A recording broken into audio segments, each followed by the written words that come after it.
নির্বাচনকালীন কালো টাকার ছড়াছড়ি নিয়ন্ত্রণে রাখা যায়।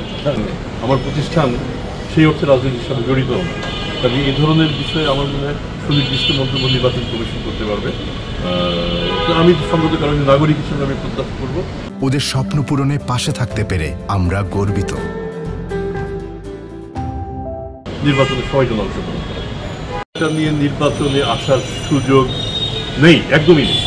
কিন্তু তারপরেও যদি কেউ আসে আইনের স্বাক্ষর বলিয়ে আপনারা ধরিয়ে দেবেন, আমরা আমাদের মধ্যে থেকে ততটা আমরা কাজ করে যাব।